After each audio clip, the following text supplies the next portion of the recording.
Salam sejahtera untuk kita semua. Pelajaran Sekolah Sahabat dengan tema utama Kitab Mazmur, pelajaran ke-6, Aku Akan Bangkit. Kamis, 8 Februari, Penghakiman Tuhan dan Bait Suci. Bacalah Mazmur 96 ayat 6 sampai 10, Mazmur 99 ayat 1 sampai 4, dan Mazmur 132 ayat 7 sampai 9, 13 sampai 18. Di manakah penghakiman Allah terjadi dan apakah implikasi dari jawaban itu bagi kita? Bagaimanakah bait suci membantu kita memahami bagaimana Allah akan menangani kejahatan? Penghakiman Tuhan berhubungan erat dengan bait suci. Bait suci adalah lingkungan di mana pemahaman pemazmur tentang masalah kejahatan diubah. Bait suci ditetapkan sebagai tempat penghakiman ilahi sebagaimana ditunjukkan oleh penghakiman Urim dan penutup dada penghakiman imam besar.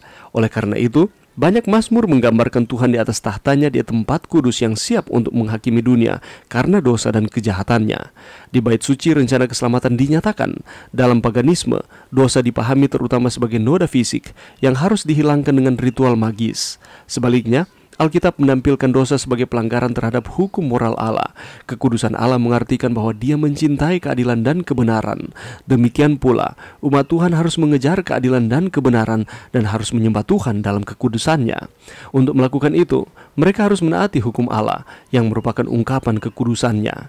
Jadi, bait suci adalah tempat pengampunan dosa dan pemulihan kebenaran sebagaimana ditunjukkan oleh tutup pendamaian tahta Allah dan korban yang benar.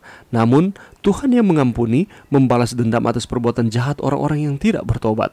Implikasi praktis dari bait suci sebagai tempat penghakiman ilahi terlihat dalam kesadaran terus-menerus akan kekudusan Allah dan tuntutan untuk hidup benar sesuai dengan persyaratan perjanjian Allah.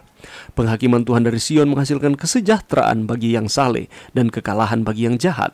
Bait suci memupuk pengharapan gembira akan kedatangan Tuhan sebagai hakim, khususnya selama hari pendamaian. Demikian pula, Mazmur ini memperkuat kepastian kedatangan hakim ilahi yang akan datang, yaitu Yesus Kristus di bait suci surgawi. Bacalah Roma 8 ayat 34. Bagaimanakah ayat ini menunjukkan kepada kita bahwa apa yang dilakukan Kristus di bait suci surgawi adalah kabar baik bagi umatnya? Pelajaran yang bisa kita dapatkan pada saat ini, saudaraku, pada pelajaran hari Kamis ini mengundang kita untuk mempertimbangkan penderitaan kaum tertindas dalam konteks penghakiman terakhir di bait suci surgawi dan pertentangan besar antara Allah dan iblis seperti yang digambarkan khususnya dalam kitab Daniel dan Wahyu. Kalau kita melihat di dalam Daniel pasal 7 mengungkapkan dua maksud dari penghakiman pra-advent di surga atau penghakiman sebelum kedatangan Tuhan untuk menghukum penindas dan membela yang tertindas. Penghakiman menegaskan bahwa tindakan Allah berpihak pada mereka yang benar. Dalam kitab Wahyu, penghakiman berlangsung di tempat kudus. Dalam Wahyu pasal 6, kita belajar bahwa jiwa mereka yang telah dibunuh oleh karena firman Allah berada di bawah mezbah. Mereka menerima jubah putih sambil menunggu tindakan terakhir Tuhan untuk menebus mereka dari kematian. Wahyu pasal 8 dimulai dengan penglihatan tentang 7 sangkakala yang diberikan kepada ketujuh malaikat yang berdiri di dekat mezbah emas di hadapan tahta. Sangkakala adalah simbol penghakiman Sang Pencipta terhadap kekuatan-kekuatan yang telah menganiaya umat Allah selama berabad-abad dalam sejarah manusia.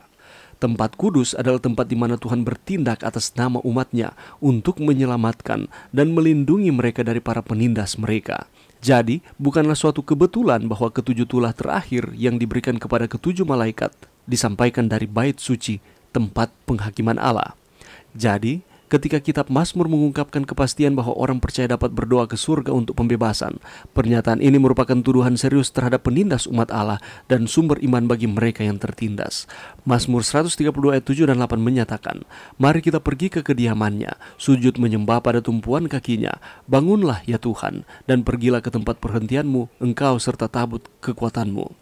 Kebenaran firman Tuhan dalam ayat ini mengungkapkan suatu fakta yang kita lakukan dengan baik untuk bermeditasi sebagai orang percaya yang beriman. Ya, kita harus melakukan semua dalam kekuatan kita untuk membantu dan mendukung yang membutuhkan, janda, anak yatim piatu, dan lain sebagainya. Tetapi kita harus menyadari bahwa solusi akhir dan lengkap untuk semua penindasan dan penderitaan akan datang dari surga. Kita tidak boleh tertipu oleh ide bahwa gereja dapat mencapai keadilan sosial di bumi, atau bahwa tujuan utama gereja adalah untuk memerangi perjuangan politik dalam upaya untuk memecahkan semua ketidakadilan di dunia. Masalah rumit seperti itu hanya bisa diselesaikan oleh Allah. Iman kita harus difokuskan pada janji tindakan ilahi atas nama kita dan bukan pada kekuatan-kekuatan ilusi kekuasaan manusia yang merupakan cerminan yang terbaik. Dan lewat pelajaran ini dapat memberikan pengertian bagi kita akan pentingnya menghormati dan merenungkan kekudusan Tuhan. Melalui pengakuan akan bait suci sebagai tempat khusus kediamannya, kita diingatkan untuk hidup dalam ketaatan dan hormat terhadap pencipta kita. Penghakiman Allah terjadi di tempat yang kudus, dan ketaatan kita terhadapnya mencerminkan tanggapan kita terhadap kekudusannya.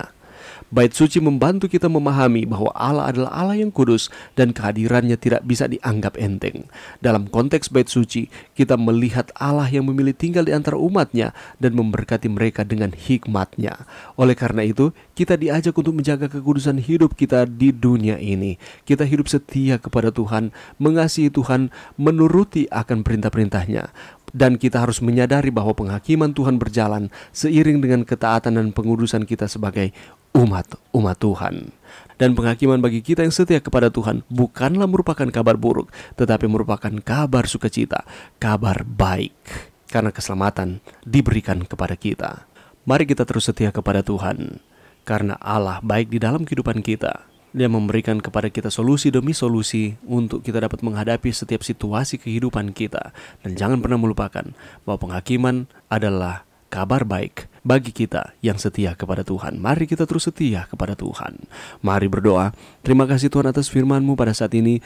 Bantu kami Tuhan untuk kami terus setia kepada Tuhan di dalam setiap kehidupan kami. Dan terima kasih Tuhan oleh karena penghakiman merupakan kabar baik bagi kami yang setia kepada Tuhan. Ini doa kami Tuhan di dalam nama Yesus. Amin.